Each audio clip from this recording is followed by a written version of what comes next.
Hey everyone, welcome back to my channel, Made Barish.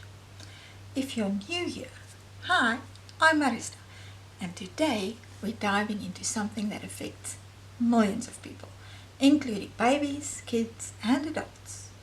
Yes, we're talking about eczema.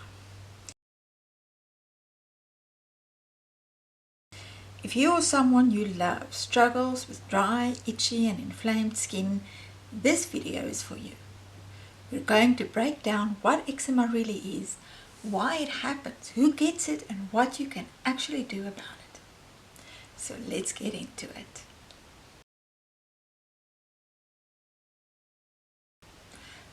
So let's start with the basics. First off, there is no cure for eczema. There are treatments to manage the symptoms, and eczema can be outgrown. It can go away for a period of time and then reappear, but there is no cure. Also, there are no definitive causes for eczema. We don't really know why we get it, what causes it, and because the definition is so broad and because we understand so little about it, a lot of the time when the doctor or dermatologist doesn't know what is wrong with your skin, they call it eczema. It's a spectrum of skin conditions with the same symptoms. Much like the autism spectrum or the dementia spectrum, there are various illnesses with other names in varying severities underneath the overarching umbrella. Eczema, also known as atopic dermatitis, is a chronic skin condition, meaning it's ongoing, not like the flu with a generally accepted 2-week lifespan.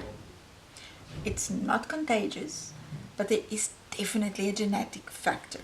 So if you have eczema, there is a chance that your child could get it, or the probability of them getting it is significantly higher. And although not contagious, as in if I have it and I touch or scratch you, then you get it, you can spread it on your own skin. If you scratch an infected area and then scratch another area of your skin that is broken with a cut or an abrasion, then you can spread it to another area on your own skin. It usually shows up as dry, red, itchy or inflamed patches of skin. Sometimes it even cracks, oozes or thickens from repeated scratching. But there's the thing, eczema isn't just dry skin. It's a condition where the skin barrier is damaged. That barrier is supposed to lock in moisture and keep irritants out. But with eczema, that barrier is compromised, making the skin more sensitive to allergens, bacteria, weather, and even stress.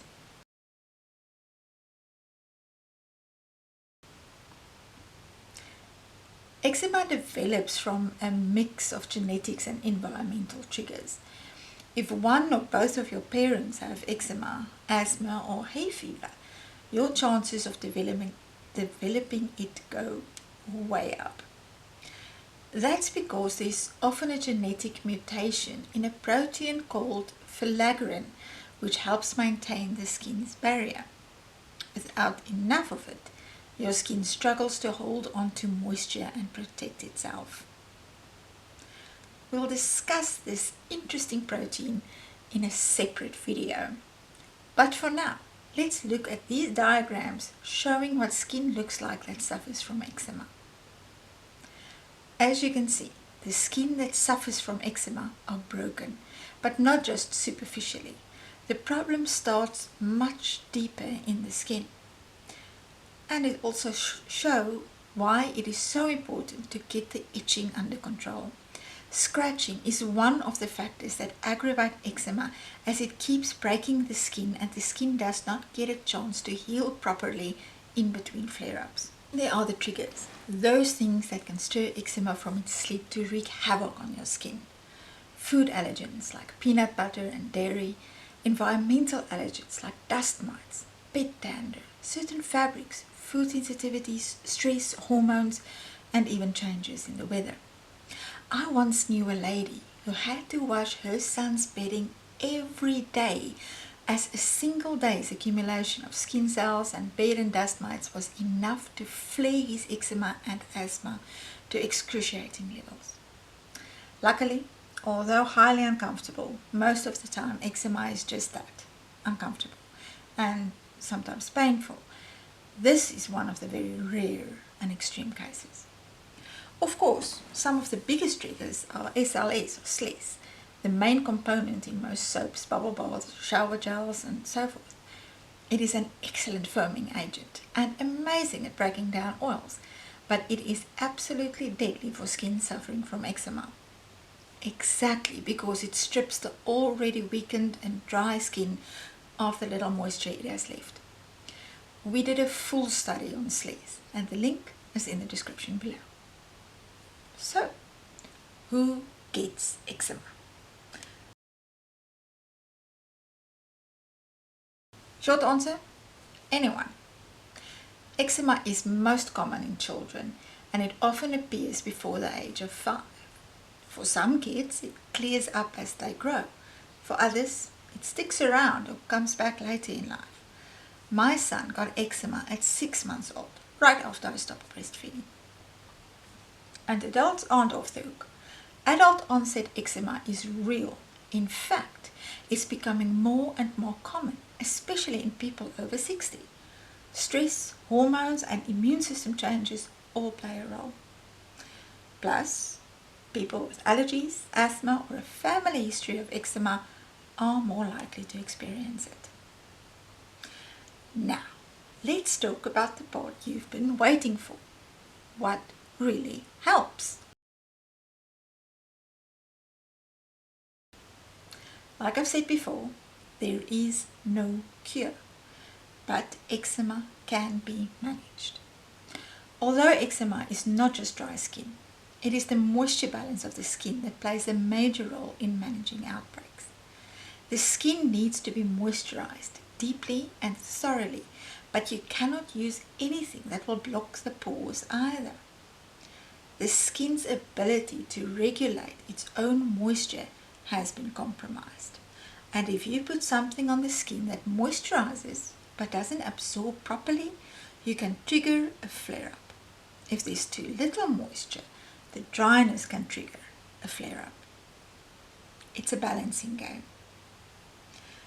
Let's look at the various factors to consider when managing eczema. Moisturization, as mentioned just now, is the foundation. A good emollient helps restore the skin's barrier and lock in moisture. This can be done multiple times a day, but especially after bathing.